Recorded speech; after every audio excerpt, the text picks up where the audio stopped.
Mes parents ont toujours été aux petits soins pour ma sœur. Puis elle a découvert que j'avais 15 $, des millions de dollars, et a pété les plombs, pris un thé, puis un dîner de Thanksgiving.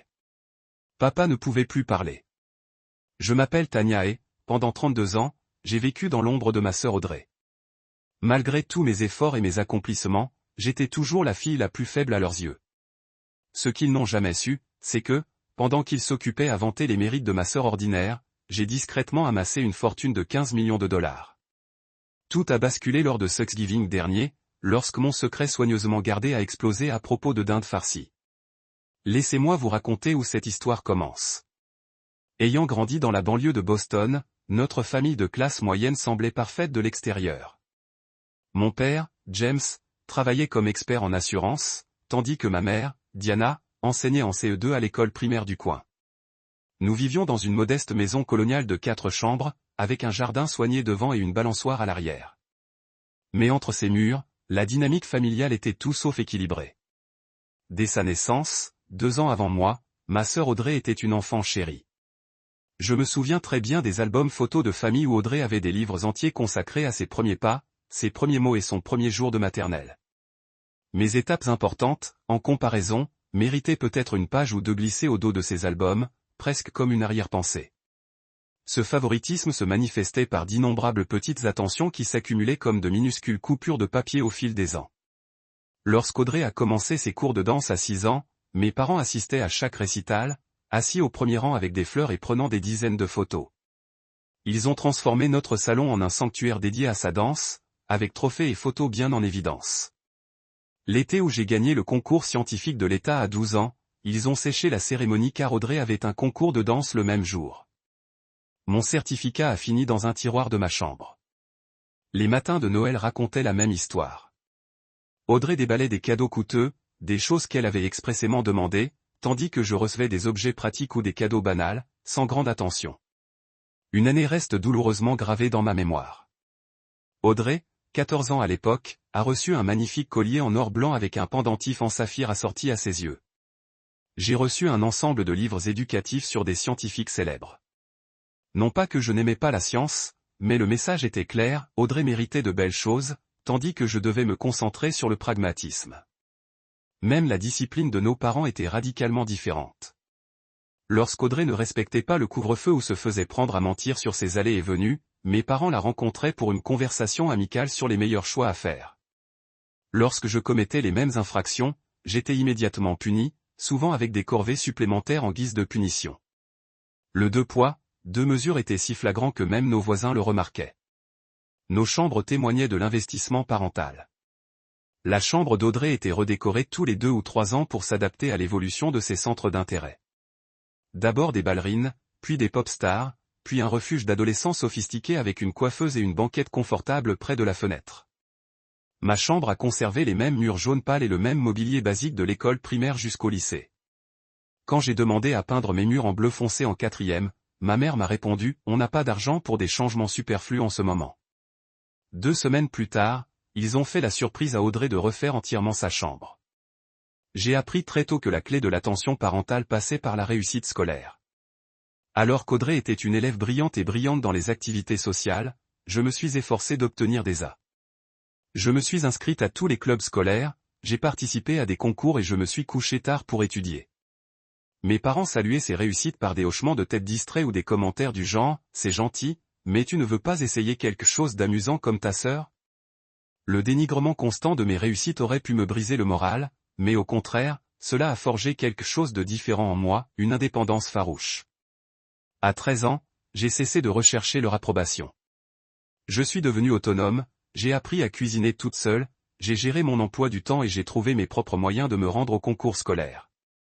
J'ai vu Audrey continuer à compter sur nos parents pour tout, de la lessive à l'aide aux devoirs, jusqu'à ses années de lycée. La seule personne qui m'a vu, vraiment vu, c'était ma grand-mère, Elisabeth, la mère de mon père. Grand-mère Lise était une femme perspicace et pragmatique qui avait travaillé comme comptable à une époque où peu de femmes avaient une carrière. Lors de mes visites hebdomadaires chez elle, elle me posait des questions détaillées sur mes intérêts académiques et écoutait attentivement mes réponses. J'avais 15 ans lorsque grand-mère Lise a commencé à m'apprendre des choses sur l'argent. Un après-midi, Alors que je préparais des biscuits dans sa cuisine, elle m'a demandé si je savais ce qu'étaient les intérêts composés. Comme je secouais la tête, elle a sorti un bloc-notes et m'a montré comment l'argent pouvait fructifier au fil du temps. Ce jour-là a changé ma vie. Au cours des 3 années suivantes, elle m'a appris tout ce qu'elle savait sur l'investissement, l'épargne et la constitution de patrimoine, des leçons que mes parents n'avaient jamais pris la peine de partager avec leur fille. Ta sœur est peut-être au centre de toutes les attentions aujourd'hui, me disait grand-mère Lise, mais c'est toi qui as la volonté de réussir. N'oublie pas que la vraie richesse n'est pas tape à accent grave-l'œil. Les plus riches présents sont rarement ceux qui l'affichent.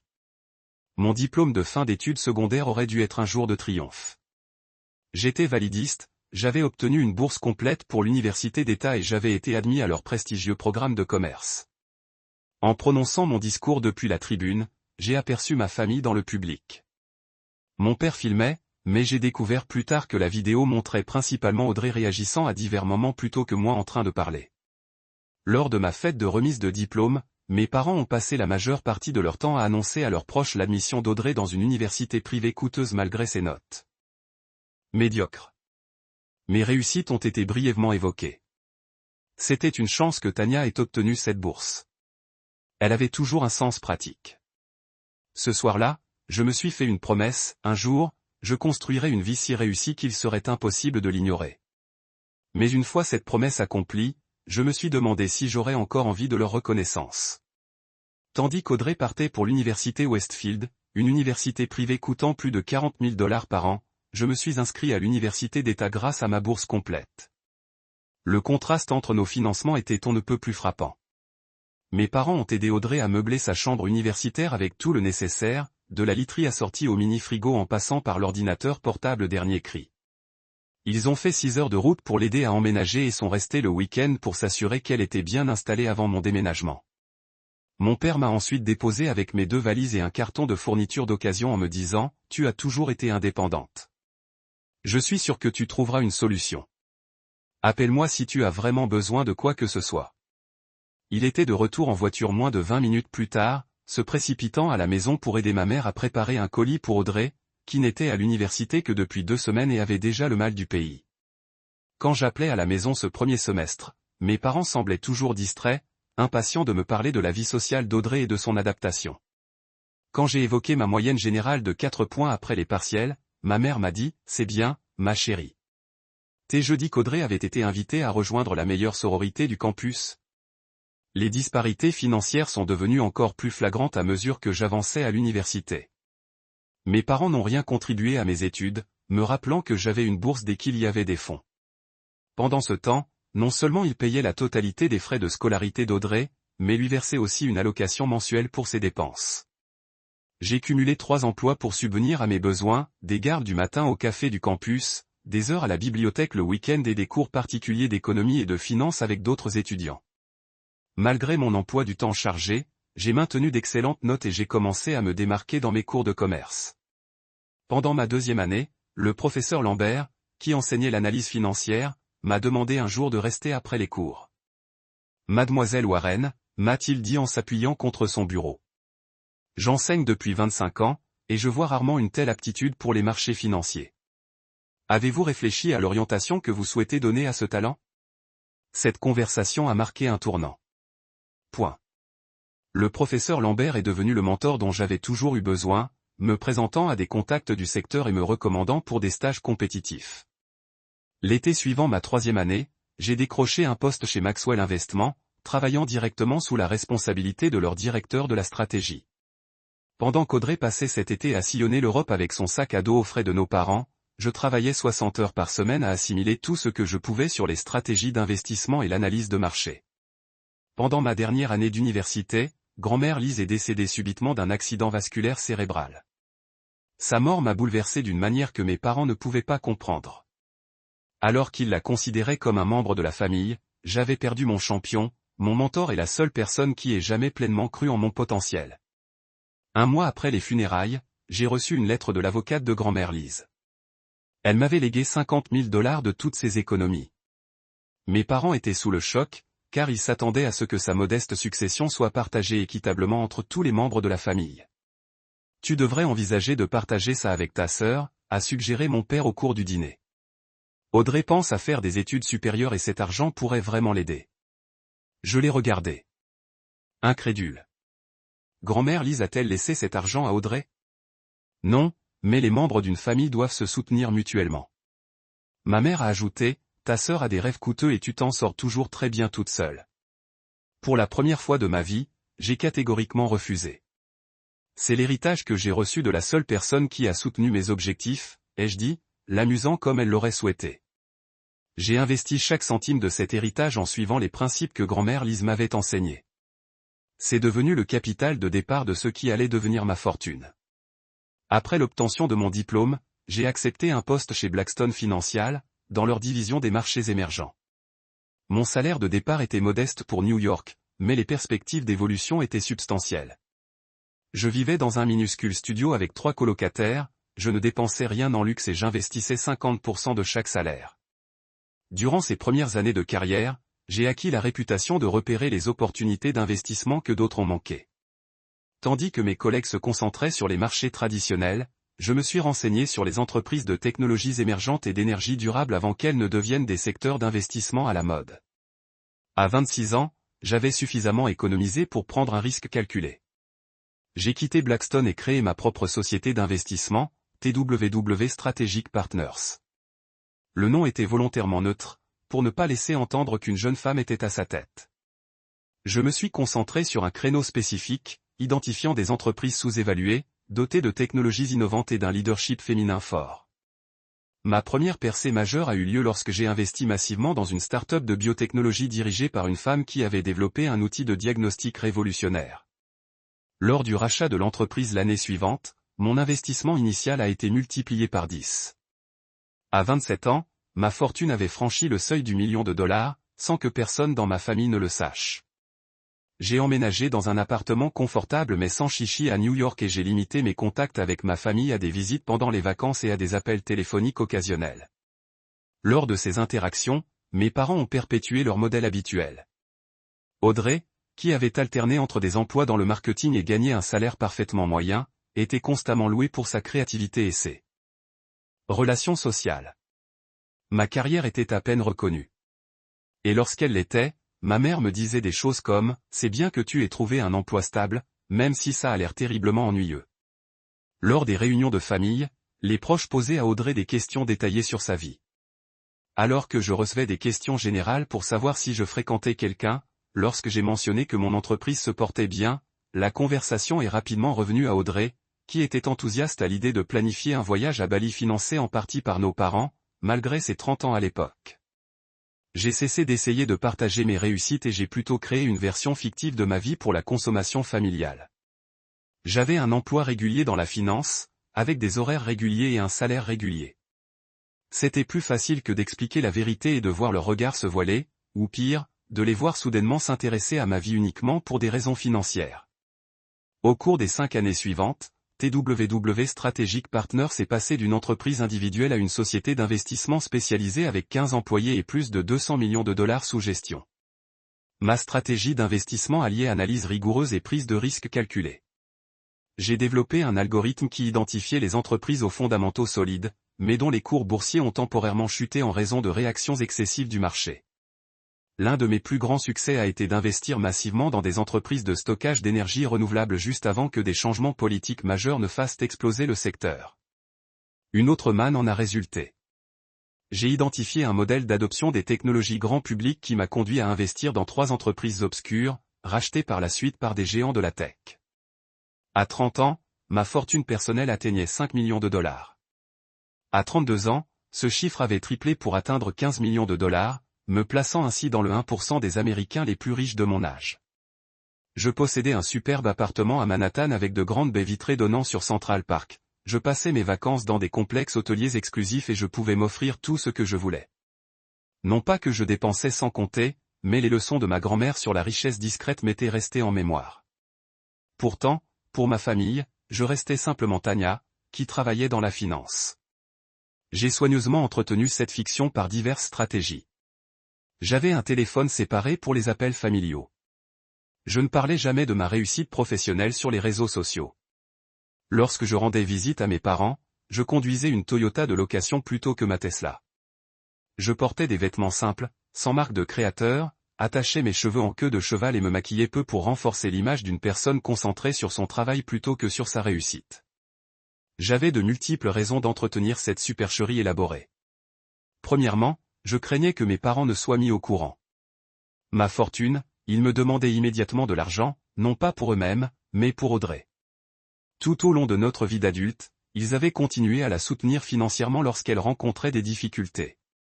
De l'aide pour la caution de son appartement à son renflouement lorsqu'elle accumulait des dettes de carte de crédit.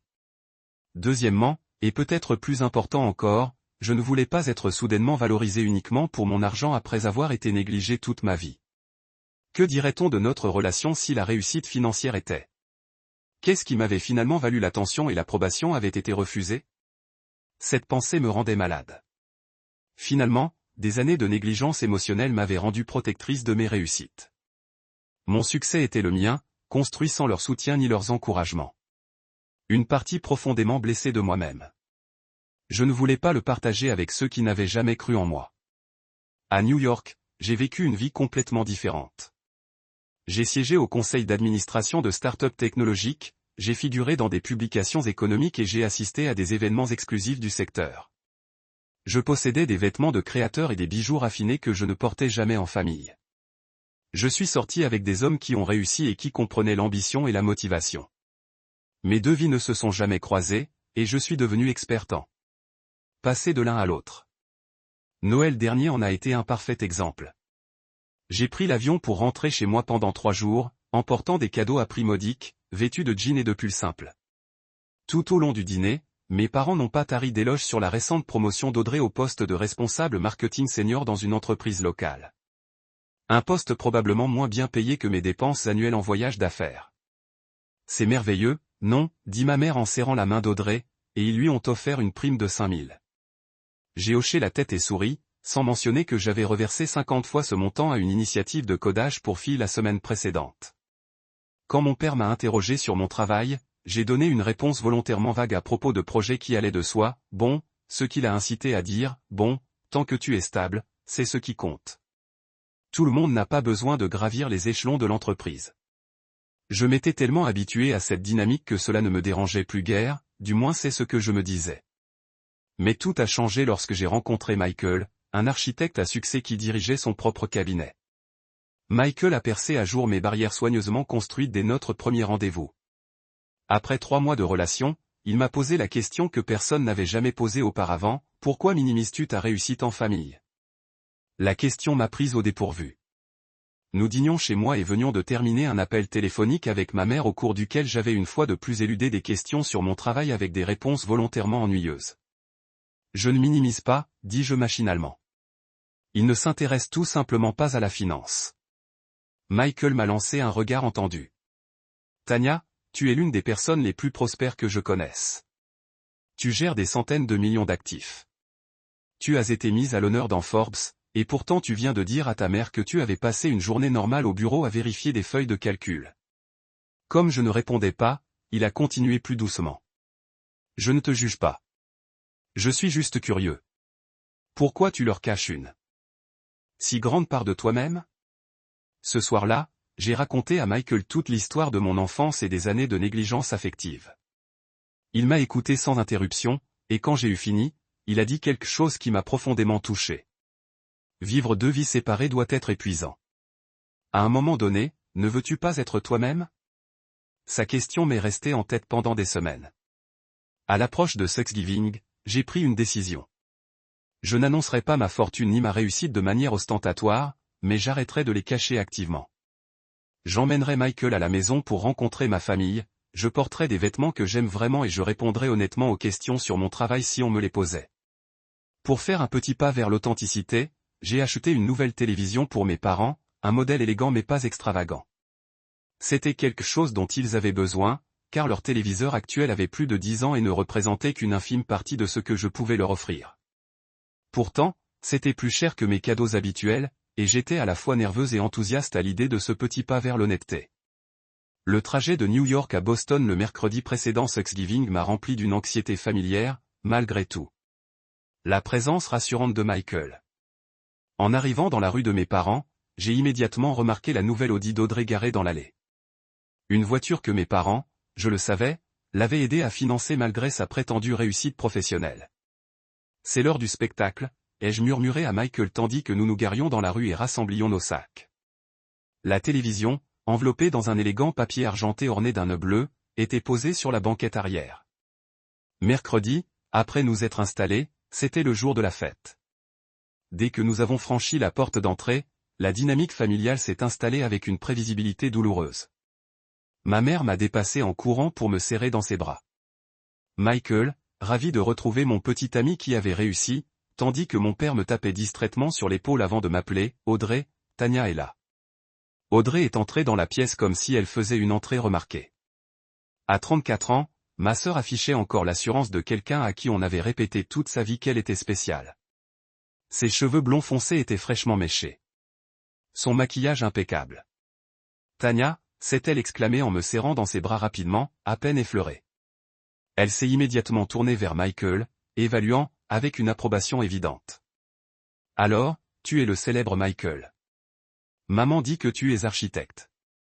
Pendant que Michael s'occupait des présentations avec grâce, j'ai jeté un coup d'œil au salon. De nouvelles photos d'Audrey et de son mari Brad occupaient le devant de la cheminée, dont plusieurs de leurs vacances à Hawaï, que nos parents avaient offertes comme cadeau d'anniversaire. J'ai repéré une seule photo de moi, une photo de remise de diplôme datant de 5 ans, posée sur une table basse. Le dîner ce soir-là fut un véritable exemple de favoritisme subtil. Ma mère avait préparé tous les plats préférés d'Audrey, y compris les boulettes de viande suédoise, un plat laborieux qu'elle adorait. Quand j'ai proposé mon aide en cuisine, ma mère a dit « Pas besoin, ma puce ». Audrey avait déjà magnifiquement mis la table. La conversation du dîner a tourné entièrement autour de la récente promotion d'Audrey. Elle a fait un geste théâtral des mains en décrivant son nouveau bureau avec vue sur la fenêtre et son équipe de 2 jeunes marketeurs qui lui rendaient compte. C'est une telle validation, vous savez, a-t-elle dit en sirotant son vin. Toutes ces années de réseautage et de développement de relations portent enfin leurs fruits. Ils m'ont précisément expliqué que c'était grâce aux compétences de mes collaborateurs que j'avais obtenu ce poste. Mes parents ont hoché la tête avec enthousiasme tout au long de son récit. Quand Brad a mentionné que la promotion n'était assortie que d'une modeste augmentation, mon père a immédiatement dit, « Tu sais, on peut t'aider si tu as besoin d'améliorer certaines choses pour ton nouveau poste. » En affaires, la première impression compte.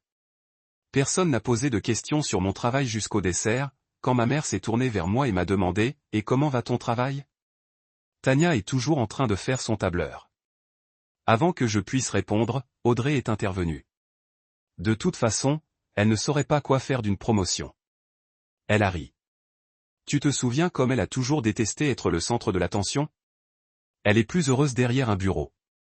Plus tard dans la soirée, j'ai découvert que Michael et moi avions été affectés à la petite chambre d'amis avec le canapé lit bosselé, tandis qu'Audrey et Brad avaient la suite parentale avec le lit queen size et la salle de bain attenante. Quand j'en ai parlé à ma mère, elle a semblé sincèrement perplexe face à mon objection. Audrey et Brad sont habitués à un certain niveau de vie, m'a-t-elle expliqué. Et tu sais que ta sœur a des problèmes de dos. De plus, tu as toujours été moins exigeante en matière d'hébergement.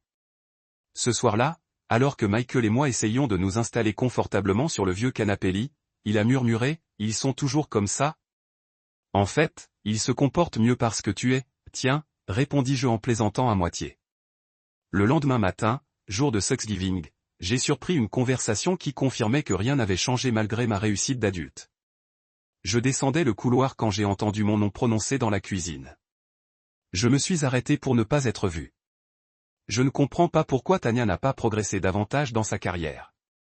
Ma mère disait qu'elle était toujours si douée en maths et en analyse. Certaines personnes manquent d'ambition. Mon père a répondu, elle s'est toujours contentée de moins, contrairement à Audrey, qui cherche toujours à faire plus. J'ai entendu Audrey soupirer dramatiquement. J'ai parfois de la peine pour elle. Et maintenant, elle a ramené à la maison un homme qui a vraiment réussi. Je l'ai cherché sur Google. Vous savez, son cabinet d'architecture réalise d'énormes projets. Je lui donne 6 mois avant de réaliser qu'elle n'est pas à son niveau. Je restais figé, leurs paroles me blessant plus qu'elles n'auraient dû, vu la fréquence à laquelle j'entendais des sentiments similaires. Michael me trouva là, posa doucement une main sur mon épaule et murmura, « Allons nous promener. » Dehors, dans l'air vif de novembre, je laissai enfin couler mes larmes. C'est comme ça depuis toujours, dis-je. Rien de ce que je fais n'est jamais suffisant. Et maintenant, ils me plaignent parce qu'ils pensent que tu as trop de succès pour moi. Michael s'arrêta de marcher et se tourna vers moi. Tu sais ce que je pense?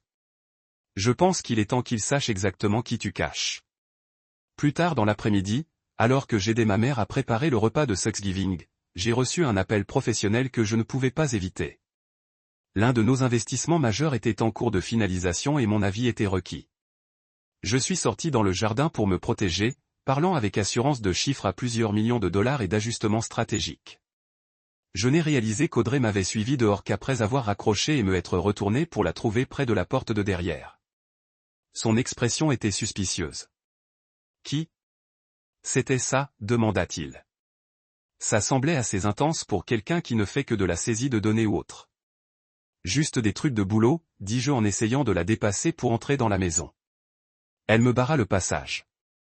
Depuis quand les analystes de données parlent-ils de portefeuille d'investissement et de rendement à 7 chiffres? C'est quoi ton métier, au fait? Avant que je puisse formuler une réponse, ma mère nous a appelés tous les deux à l'intérieur pour aider à mettre la table. Audrey m'a lancé un long regard calculateur avant de se détourner. Mais je savais que la conversation n'était pas terminée. Mon récit soigneusement construit commençait à se défaire, et je me sentais à la fois terrifié et étrangement soulagé. Les derniers fils se sont rompus lorsque Michael, discutant à bâton rompu avec Brad, a évoqué notre prochain voyage à Tokyo. Tanya a un nouveau client là-bas, expliqua-t-il.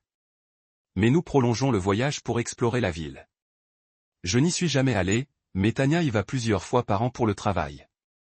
J'ai vu Audrey lever brusquement la tête de l'autre côté de la pièce, les yeux plissés alors qu'elle assimilait cette nouvelle information qui contredisait tout ce qu'elle leur disait sur ma modeste carrière. Alors que nous nous dirigions vers la salle à manger pour Thanksgiving au moment du repas, je sentais la tension monter comme un orage à l'horizon. La salle à manger ressemblait à un décor de film de Noël traditionnel. Ma mère avait utilisé sa plus belle nappe, celle aux feuilles d'automne brodées que ma grand-mère lui avait offerte des années auparavant. La belle porcelaine, réservée aux grandes occasions, était disposée avec précision à chaque couvert. Une dinde dorée trônait au centre de la table, entourée de tous les accompagnements classiques, purée de pommes de terre moelleuses, sauce onctueuse, gratin de haricots verts garni d'oignons croustillants, gratin de patates douces aux guimauves brunes, sauce aux canneberges, le tout fait maison et en conserve. Tandis que mon père insistait pour avoir les places, mon père en bout de table, ma mère en pied et des couples de chaque côté, il prononça un bref bénédicité, remerciant Dieu pour la famille et l'abondance.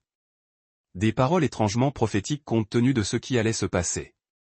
Les 15 premières minutes se déroulèrent agréablement, avec les commentaires habituels sur le moelleux de la dinde et les souvenirs du passé de Thanksgiving. Ma mère adressa la plupart de ses questions à Audrey et Brad, les interrogeant sur leurs expériences. Ils envisageaient de rénover leur cuisine et envisageaient-ils toujours de fonder une famille prochainement? Audrey venait d'avoir 34 ans. Il y a encore beaucoup de temps, dit ma mère en serrant la main de ma sœur, mais avoir des petits-enfants serait une bénédiction. Personne ne mentionna que j'avais 32 ans et que je pensais peut-être aussi à la planification familiale. Michael croisa mon regard par-dessus la sauce aux canneberges et m'adressa un sourire encourageant. Une fois la faim rassasiée et les assiettes remplies, mon père se tourna vers Michael avec un intérêt sincère. Alors, parlez-nous un peu de votre cabinet d'architecture. Votre site web est impressionnant. Quel type de projet gérez-vous habituellement? Pendant que Michael décrivait la rénovation récente d'un musée que son cabinet avait réalisé, je m'éclipsai pour récupérer la télévision emballée dans la voiture. De retour dans la salle à manger, je déposai le gros paquet contre le mur et rejoignis la table. « Qu'est-ce que c'est » demanda ma mère en remarquant le cadeau. « Juste un petit quelque chose pour toi et papa » dis-je en essayant d'avoir l'air décontracté. « Un cadeau de Noël en avance, mais j'ai pensé que vous l'apprécieriez pour les matchs de football américain. » Une fois le dîner terminé, j'ai apporté le paquet à mes parents. Ils ont eu l'air surpris, car mes cadeaux étaient généralement des petits livres pratiques ou des ustensiles de cuisine à moins de $50. Mon père a déchiré le papier d'emballage pour révéler une télévision connectée de 55 pouces. Pas le modèle le plus cher du marché, mais une amélioration significative par rapport à leur ancien téléviseur. Il a haussé les sourcils en lisant les caractéristiques sur la boîte. « Tanya, c'est trop cher » a dit ma mère, l'air perplexe. Ça a dû coûter une fortune. C'était en solde. J'ai menti instinctivement, puis je me suis repris. En fait, ce n'était pas le cas. Je voulais t'offrir quelque chose de sympa. Comment peux-tu te permettre une chose pareille? A demandé mon père d'un ton à la fois inquiet et soupçonneux. C'est plus de 1000 $. Je me débrouille bien au travail, ai-je dit prudemment. Audrey, qui examinait la boîte les yeux plissés, a sorti son téléphone. Le numéro de modèle était visible sur l'emballage, et j'ai compris avec un sentiment d'angoisse ce qu'elle faisait. 1500 $, a-t-elle annoncé après une rapide recherche. Tania, pour certains, c'est plus qu'un mois de loyer. Depuis quand peut-on se permettre de tels cadeaux avec un salaire d'analyste intermédiaire? J'ai senti la main de Michael sur mon genou sous la table, un soutien silencieux. Prenant une grande inspiration, j'ai décidé de me confronter à la vérité, de tâter le terrain. En fait, je travaille très bien, commençai-je. Mon entreprise s'est considérablement développée ces dernières années, et j'occupe maintenant un poste de direction. Leadership, grogna Audrey. À Noël dernier, tu nous as dit que tu faisais toujours le même travail qu'au début. J'ai simplifié les choses, ai-je admis. En vérité, je possède ma propre société d'investissement. Nous avons un certain succès. Un silence confus s'est installé à la table. Mon père me fixait comme si je commençais à parler une langue étrangère. Ma mère regardait Audrey comme si elle cherchait son interprétation de cette information. « De quoi parles-tu » demanda Audrey. « Tu n'as jamais parlé de diriger une entreprise. » Pendant que cette conversation embarrassante se déroulait, l'épouse d'Audrey était occupée sur son téléphone. J'ai réalisé qu'elle me cherchait sur Google et, contrairement aux années précédentes, je n'avais pas cherché à demander aux publications professionnelles d'utiliser mon deuxième prénom ni d'éviter les photos dans les profils récents. Le visage d'Audrey s'est vidé de ses couleurs tandis qu'elle fixait son écran. Puis, dans un mouvement brusque qui fit sursauter tout le monde, elle a posé son téléphone sur la table et s'est levée. Tania Warren, PDG de TWW Strategic Partners, lisait-elle sur son écran, la voix montant à chaque mot. Une société d'investissement spécialisée gérant plus de 200 millions de dollars d'actifs, présentée dans l'édition financière du magazine Forbes, 30 Under 30, nommée l'une des femmes d'affaires les plus influentes de New York l'année dernière. Elle a levé les yeux de son téléphone, le visage crispé par l'incrédulité et une rage grandissante. Toutes ces années, tu as été quoi? Secrètement riche alors que nous peinions à payer notre prêt immobilier et que je devais supplier papa et maman de nous aider pour notre prêt auto. Je suis resté calme, même si mon cœur battait la chamade. Ce n'est pas vraiment un secret. Ce n'est juste pas un sujet dont j'ai parlé en famille. Pas un sujet dont tu as parlé. Audrey était presque en train de crier maintenant. Vous nous avez laissé penser que vous étiez un employé de bureau ordinaire alors que vous en valez apparemment la peine. Elle jeta un coup d'œil à son téléphone et ses yeux s'écarquillèrent encore davantage. Oh mon Dieu! 15 millions de dollars. La salle à manger devint complètement silencieuse. Mon père restait figé, sa fourchette suspendue à mi-chemin de sa bouche, complètement sans voix. Ma mère émit un petit bruit d'étouffement et attrapa son verre d'eau d'une main tremblante. 15 millions de dollars. Audrey répéta sa voix. Maintenant un murmure dangereux. Toutes ces années, maman et papa m'ont aidé pendant que tu disposais d'une fortune. À quel point pouvez-vous être égoïste? L'injustice de cette accusation a finalement percé mon extérieur calme. Égoïste, ai-je répondu, ma voix plate mais intense. J'ai été égoïste. Oui, égoïste. Audrey était en pleine crise et faisait maintenant les 100 pas à côté de la table. Savez-vous ce que nous aurions pu faire avec cet argent? Brad et moi voulions acheter une maison depuis des années. Maman et papa ont dû puiser dans leur retraite pour nous aider avec les dépenses de base et vous accumuler juste des millions. Mes parents étaient toujours sous le choc, incapables d'intervenir pendant que leur enfant en or poursuivait sa tirade. Combien as-tu exactement? Demanda Audrey. Est-ce vraiment 15 millions de plus et vous n'avez jamais proposé d'aider votre famille? Quel genre de personne cela fait-il de vous? Michael a commencé à parler, mais j'ai posé ma main sur son bras. C'était mon combat. Quel genre de personne cela fait-il de moi? Répétai-je en me levant lentement. Laissez-moi vous dire exactement quel genre de personne je suis, Audrey. Je suis le genre de personne qui a négligé toute sa vie par sa propre famille. Je suis la fille dont les résultats scolaires ont été ignorés tandis que vos récitals de danse étaient traités comme des productions de Broadway. Je suis la sœur qui a acheté des vêtements usagés pendant que vous avez des marques de créateurs, qui a reçu des livres éducatifs pour Noël pendant que vous avez des bijoux. Je me suis tourné vers mes parents dont les expressions étaient passées du choc à une prise de conscience naissante et inconfortable. Je suis la fille qui a occupé 3 emplois à l'université pendant que vous payiez l'intégralité des frais de scolarité d'Audrey et lui donniez de l'argent de poche, ai-je continué. Je suis l'enfant dont vous avez à peine regardé le discours de remise des diplômes parce que vous étiez trop occupé à filmer les réactions d'Audrey. Je suis la personne qui a bâti de toutes pièces une entreprise valant plusieurs millions de dollars, sans aucun soutien, sans encouragement et sans un seul mot de fierté de la part de vous deux. Brad regardait son assiette clairement mortifiée. Ma mère avait des larmes qui coulaient sur son visage. Mon père n'avait toujours pas parlé, la bouche légèrement ouverte, comme si les mots étaient coincés quelque part dans sa gorge. Et maintenant, dis-je d'une voix ferme malgré l'émotion qui me traversait. Maintenant que tu as découvert, j'ai soudainement de l'argent. Intéressant. Soudain, assez immortel pour reconnaître, qu'est-ce que cela dit sur notre famille?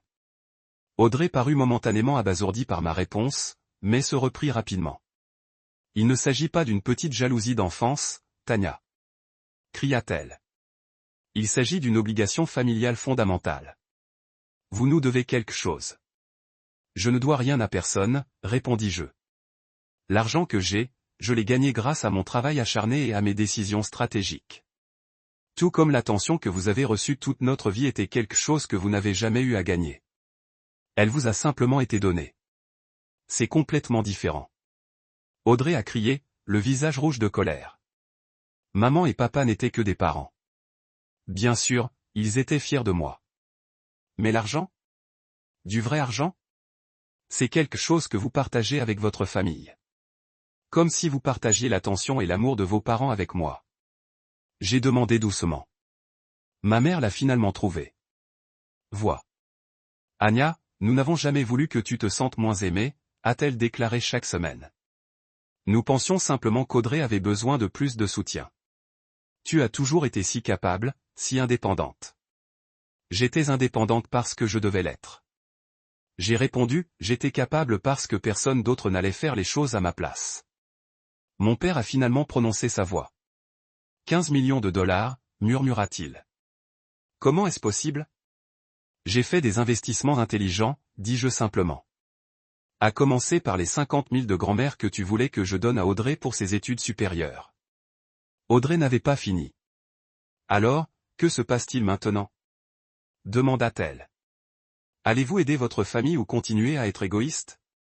Brad et moi pourrions utiliser un acompte pour une maison. Maman et papa devraient pouvoir prendre leur retraite confortablement. C'est ce que la famille fait les uns pour les autres. Michael, qui était resté respectueusement silencieux pendant la majeure partie de la confrontation, a finalement pris la parole. D'après ce que j'ai observé aujourd'hui, Tania a donné à cette famille toute sa vie, mais pas financièrement. Il est peut-être temps que quelqu'un lui rende quelque chose, comme un respect élémentaire. Personne ne vous l'a demandé, lui a lancé Audrey. Je pense que nous avons fini ici, dis-je en posant ma serviette sur la table. Michael et moi resterons dans un hôtel ce soir. Vous allez juste partir. Audrey était incrédule. Après nous avoir largué cette bombe, Tania typique, pensant toujours à elle-même. Alors que je rassemblais mon manteau personnel, je me tournai pour un dernier regard vers ma famille. Mon père semblait encore incapable de former des phrases complètes. Ma mère pleurait en silence. Brad avait l'air de vouloir disparaître sous la table, et Audrey se tenait debout, les poings serrés, après des années de droit, s'écrasant contre la prise de conscience soudaine que sa sœur négligée l'avait surpassé de la manière la plus tangible que la société mesure le succès. Le dîner de Thanksgiving était terminé. La dinde a mangé à moitié la tarte à la citrouille sans y toucher. Alors que Michael et moi nous dirigions vers la porte, j'ai entendu Audrey m'appeler. Cette conversation n'est pas terminée, Tania. Vous ne pouvez pas simplement cacher votre argent à votre famille et prétendre que tout va bien. Mais j'entrais déjà dans l'air frais de novembre, me sentant plus léger que depuis des années. La chambre de l'hôtel Marriott ressemblait à un sanctuaire après le dîner explosif. Michael a commandé le service de chambre pendant que j'étais assis sur le bord du lit, alternant des éclats de rire soulagés et des moments d'incrédulité silencieuse. Je ne peux pas croire que cela vient de se produire, dis-je pour peut-être la 10e fois. As-tu vu le visage de mon père? Je ne l'ai jamais vu sans voix en 32 ans. Michael s'est assis à côté de moi et m'a tendu un verre de vin provenant du plateau du service en chambre. Tu étais magnifique, dit-il, tout à fait digne, tandis que ta sœur était en colère à cause de l'argent qui n'était pas le sien. Les conséquences ont commencé presque immédiatement. Mon téléphone vibrait de SMS et d'appels d'abord d'Audrey, puis de ma mère, et même de Brad. Je les fais taire et les placer face cachée sur la table de nuit. Il faudra attendre demain, dis-je. Je suis émotionnellement épuisé. Cette nuit-là, blotti contre la poitrine de Michael dans le lit de l'hôtel, j'ai vécu un étrange mélange d'émotions. Il y avait du chagrin pour la relation familiale. Je n'avais jamais vraiment ressenti de colère suite à des années de licenciement, mais surtout un sentiment de libération écrasant. La pièce d'identité secrète qu'il portait depuis si longtemps a finalement été dévoilée. Et même si la révélation avait été chaotique, il y avait la liberté et on ne se cachait plus.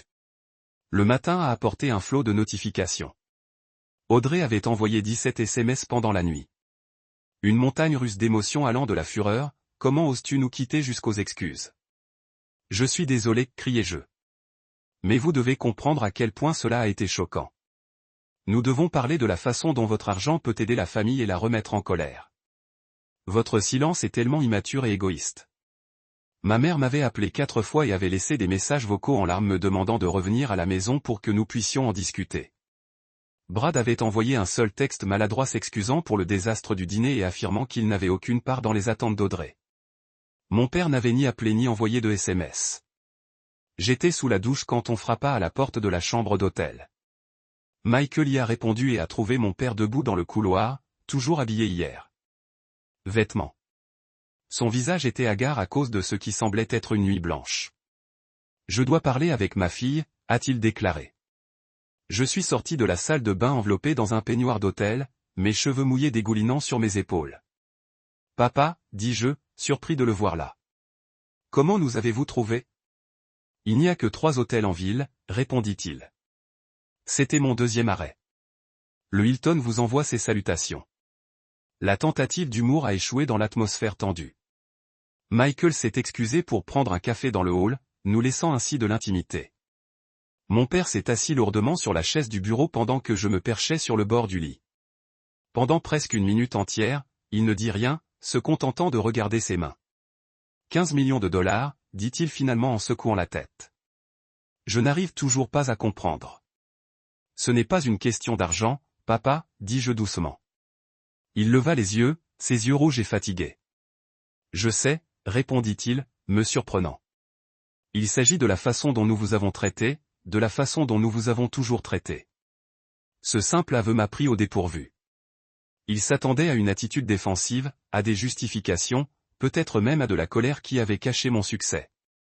Cet aveu m'a presque fait monter les larmes aux yeux. Je n'étais pas un bon père pour toi. Continua-t-il d'une voix rauque d'émotion. Je me suis dit qu'Audrey avait besoin de plus d'attention, de plus de soutien, de plus de tout. Elle a toujours été si dramatique, si exigeante. Vous étiez calme, capable, intelligent. Je pensais que ça signifiait que tu avais besoin de moins de notre part. Mais ce n'était pas juste pour toi. Non, ce n'était pas le cas. J'ai accepté, ne voulant pas adoucir la vérité pour qu'il se sente mieux. Ta mère et moi, nous sommes tombés dans un même schéma dès le début. Audrey pleurerait et ferait des crises de colère si elle n'obtenait pas ce qu'elle voulait. Vous vous adapteriez simplement, trouveriez une autre façon. Nous avons choisi le chemin de la moindre résistance et vous en avez souffert. Il passa une main sur son visage. Quand tu avais 10 ans, tu as gagné ce concours scientifique à l'école. Vous vous en souvenez? Vous avez construit ce modèle de système solaire qui a réellement bougé. J'étais si fier, mais je ne te l'ai jamais dit. Nous avons dû partir tôt car Audrey s'ennuyait à faire une scène. Je me suis souvenu. J'avais passé des semaines sur ce projet à calculer soigneusement les distances relatives et les tailles des planètes, en construisant un moteur à partir d'un kit pour les faire tourner. J'ai gagné la première place, mais ma famille était déjà partie lorsqu'ils m'ont appelé. Il y a eu 1000 moments comme ça, dis-je. 1000 fois où mes réalisations ont été écartées tandis que la médiocrité d'Audrey était célébrée. Il grimaça mais ne discuta pas. Vous avez raison. Et maintenant, vous avez connu plus de succès que nous n'aurions pu l'imaginer et cela nous a manqué. Nous avons raté tout votre voyage. Est-ce que cela aurait été important si je n'avais pas réussi? Ai-je demandé. Si j'étais juste un analyste ordinaire gagnant décemment sa vie, aurions-nous cette conversation où Audrey serait-elle toujours le centre de l'univers familial? Il n'avait aucune réponse à cela. Notre conversation a été interrompue par la sonnerie de mon téléphone. Ma mère appelle encore. J'ai décliné l'appel, mais quelques instants plus tard, le téléphone de mon père a sonné. Répondit-il en parlant à voix basse, son expression devenant de plus en plus inconfortable. Ils sont à la maison, dit-il après avoir raccroché. Ta mère et Audrey veulent te parler. Nous tous, en tant que famille, à propos de mon argent, j'ai deviné. Il ne pouvait pas croiser mon regard, ce qui était une réponse suffisante. Quand Michael est revenu, je l'ai mis au courant de la conversation. Est-ce que ça vaut le coup d'y retourner? Demanda-t-il, inquiet. Vous ne leur devez pas une autre confrontation. J'y ai réfléchi attentivement. Une partie de moi voulait quitter l'hôtel et rentrer directement à New York, laissant le désordre derrière elle. Mais une autre partie, celle qui avait passé sa vie à chercher la reconnaissance pour ma famille, voulait une solution. Je pense que je dois finir ça, dis-je. Fixer des limites une fois pour toutes. De retour chez mes parents, j'ai retrouvé ma mère et Audrey qui attendaient dans le salon. Ma mère s'est précipitée pour me serrer dans ses bras, mais j'ai reculé en gardant mes distances. Parlons, dis-je. Audrey avait visiblement pleuré, son maquillage taché et ses yeux gonflés, mais l'expression de sa mâchoire me disait qu'elle était loin d'accepter la situation. Je tiens à m'excuser pour la façon dont j'ai réagi hier. Elle commença sa voix contrôlée. Ce fut un choc de découvrir que ma sœur était secrètement riche alors que nous étions en difficulté. Je t'ai vu bénéficier du soutien de ta famille toute ta vie d'adulte, répondis-je. Aide aux frais de scolarité pour le loyer, le paiement de la voiture et les vacances. Même maintenant, à 34 ans, vous vous attendez à ce que maman et papa subventionnent votre style de vie. Je n'ai jamais demandé ni reçu un centime. C'est différent, a-t-elle insisté. Ils m'ont proposé cette aide parce qu'ils m'aiment. Et parce que je n'en avais pas besoin, je ne mérite pas le même amour que j'ai demandé. Ma mère intervint d'une voix suppliante. Nous vous aimons tous les deux de la même manière, Tania. Nous l'avons simplement montré différemment. Tu ne me l'as pas montré du tout, dis-je catégoriquement. Toute mon enfance est une étude de cas de favoritisme. Ce n'est pas juste, a protesté ma mère. Nous étions également présents pour vous. Nommez une de mes réalisations que vous avez célébrée avec autant d'enthousiasme que le récital de danse d'Audrey. J'ai défié. Une fois, tu as fait passer mes besoins avant les siens. Le silence était accablant. Audrey, de plus en plus frustrée par la direction de la conversation, passa à sa véritable inquiétude. Regardez, ce qui s'est passé dans le passé est terminé. Nous sommes adultes maintenant. La question est, qu'allez-vous faire pour aider votre famille maintenant que nous savons que vous le pouvez? Le droit dans sa voix était stupéfiant. Rien. J'ai répondu, simplement, a-t-elle répété, incrédule. Vous avez 15 millions de dollars et vous ne faites rien pour votre famille. Qu'avez-vous fait pour moi? Ai-je demandé. En plus, rivaliser pour attirer l'attention, rejeter mes réalisations et exiger maintenant l'accès à mon argent. C'est ce que font les familles, Tania, a-t-elle presque crié. Ils se soutiennent. Oui, ils le font. J'ai accepté. Mais ce n'est pas un soutien que vous demandez. C'est le droit à quelque chose que vous n'avez pas gagné. Si maman et papa avaient besoin de soins médicaux ou perdaient leur maison, c'est différent. Mais vous voulez mon argent parce que vous pensez mériter un meilleur style de vie que celui que vous avez vous-même gagné. À partir de là, la conversation s'est détériorée. Audrey est devenue de plus en plus hostile, alternant entre des voyages de culpabilité, des exigences pures et simples, et enfin des menaces de me retirer de la famille si je ne partageais pas ma richesse. Ma mère pleurait et implorait la paix sans parvenir à résoudre les problèmes fondamentaux. Mon père restait assis en silence, essayant parfois de se modérer, mais semblant surtout vaincu. Après une heure de discussions circulaires qui n'ont rien résolu, Michael et moi avons rassemblé nos affaires et nous sommes préparés à partir. Alors que nous nous dirigions vers la porte, mon père nous a suivis dehors jusqu'à la voiture. Je suis désolé, a-t-il simplement dit, pour tout ce qui s'est passé pendant 32 ans de erreur.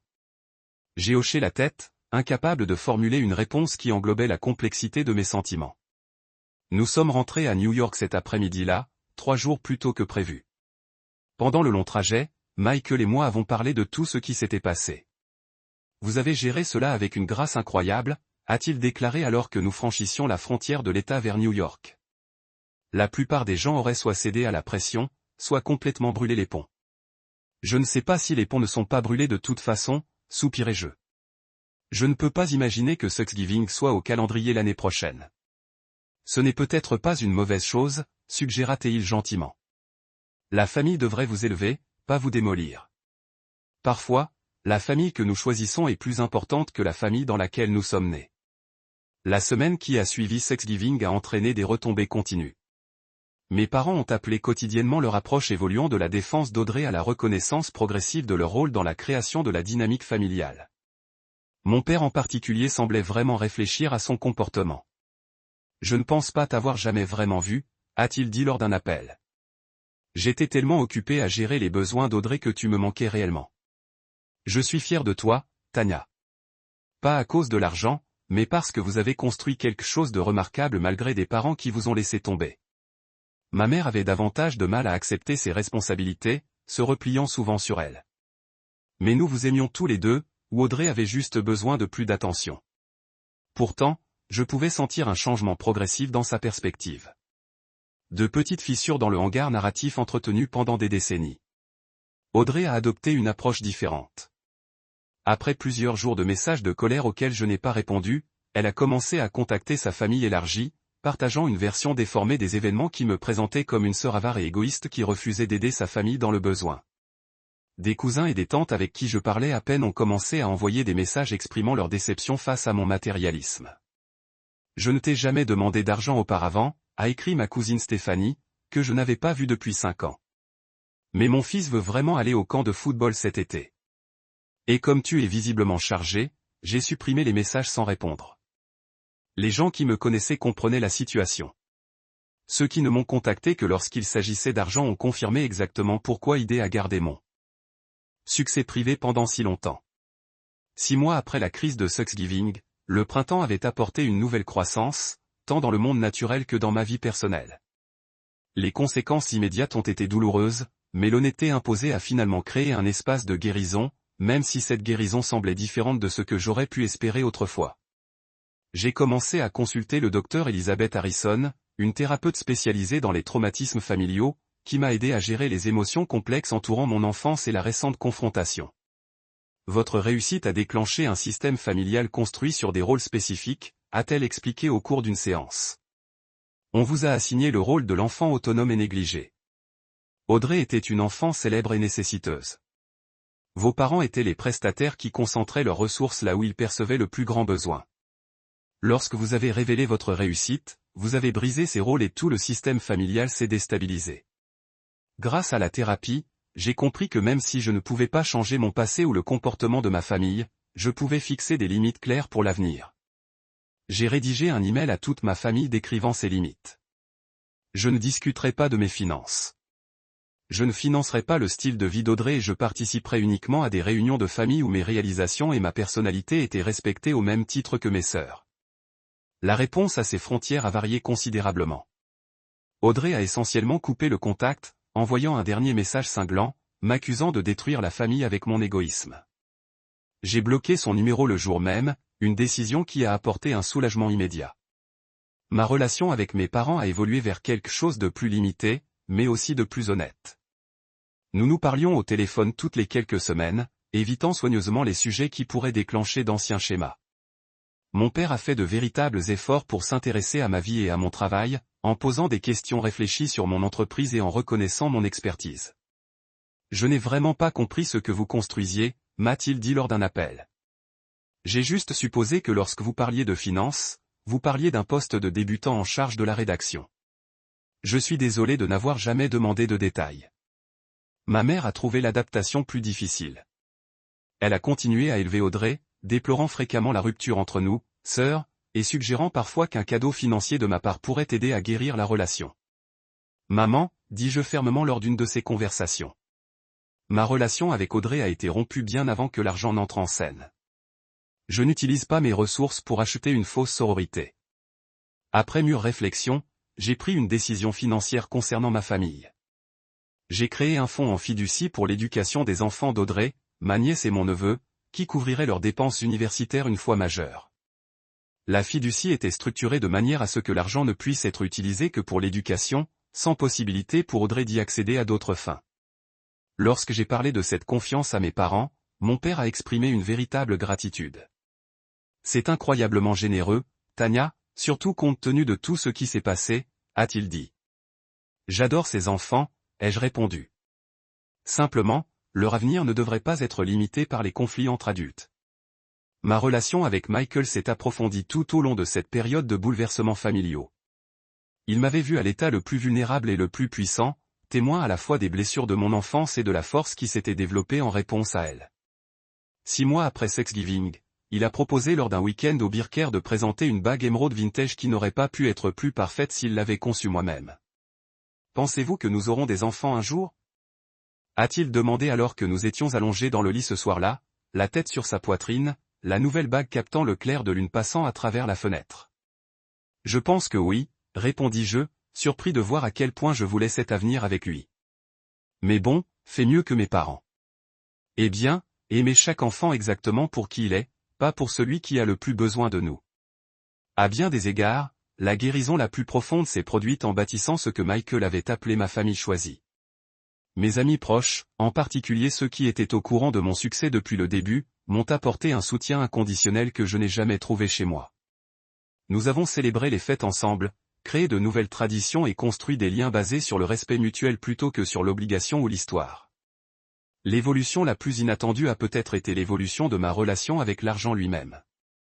Pendant des années, ma richesse avait été une source secrète de validation, concrète, de preuves de réussite, malgré le manque de confiance de ma famille en moi. Après la confrontation, j'ai commencé à le voir différemment, non pas comme un tableau de bord, mais simplement comme un outil offrant sécurité et options. J'ai augmenté mes dons philanthropiques, en me concentrant particulièrement sur les organisations qui soutiennent les jeunes femmes dans les domaines de la finance et de la technologie. J'ai encadré des femmes entrepreneurs en herbe, partageant à la fois des connaissances et, dans certains cas, un financement de démarrage pour des entreprises prometteuses. La joie que j'ai trouvée en aidant les autres à réaliser leur rêve dépassait de loin la vaine satisfaction d'accumuler des richesses et des secrets. À l'approche du prochain Thanksgiving, j'avais tiré plusieurs leçons profondes de cette expérience. Premièrement, l'honnêteté, même si elle est parfois douloureuse, est en fin de compte moins épuisante que la prétention. Vivre une double vie avait consommé une énorme énergie émotionnelle que je pouvais désormais diriger vers des activités plus épanouissantes. Deuxièmement, l'argent ne crée pas de défauts de caractère. Cela les révèle. Ceux qui m'avaient toujours apprécié ont continué à le faire quelle que soit ma situation financière. Ceux qui ont soudainement manifesté leur intérêt lorsqu'ils ont appris ma richesse ont toujours eu une approche transactionnelle dans leur approche des relations. Troisièmement, et c'est peut-être le plus important, j'ai appris que ma valeur ne dépendait jamais de la reconnaissance de ma famille.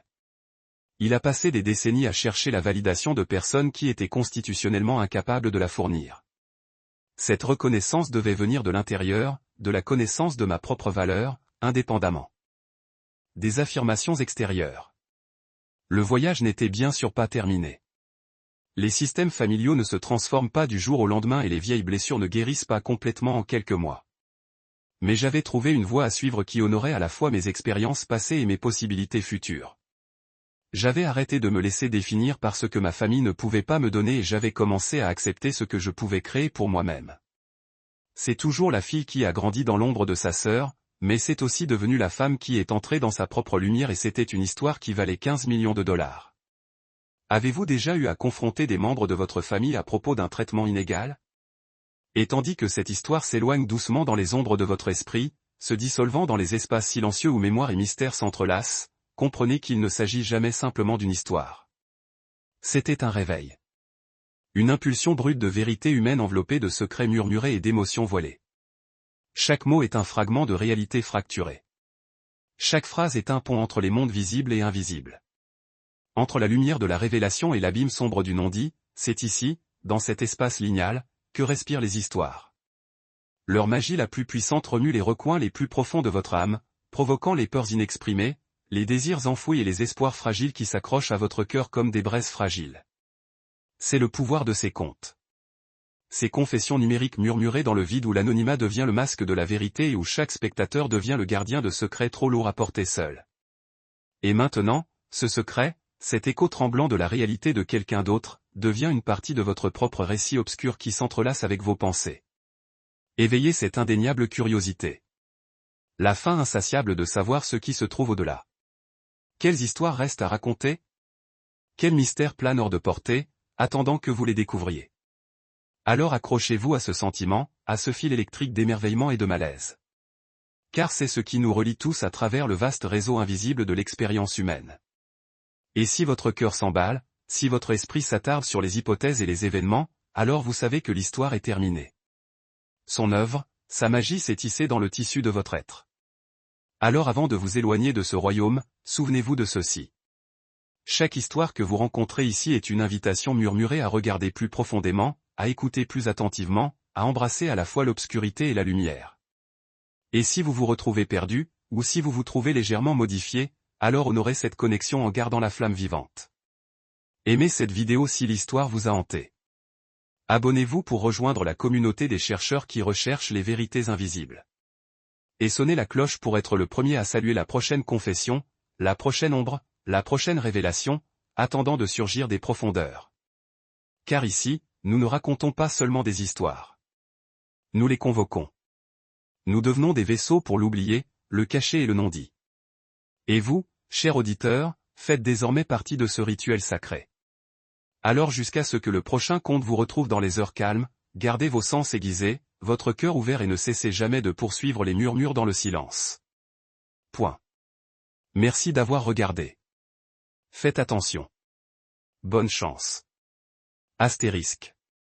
Après avoir écouté l'histoire d'aujourd'hui, peut-être qu'elle a soulevé de nouvelles questions dans votre esprit ou peut-être qu'elle a rappelé de vieux souvenirs.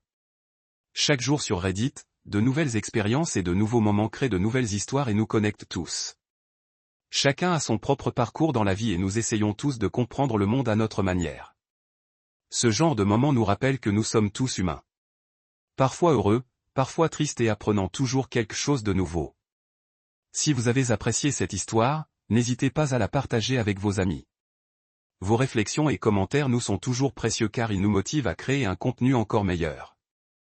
Chaque histoire a son propre angle et notre objectif est de comprendre le point de vue de chacun et de rendre notre contenu diversifié et accessible.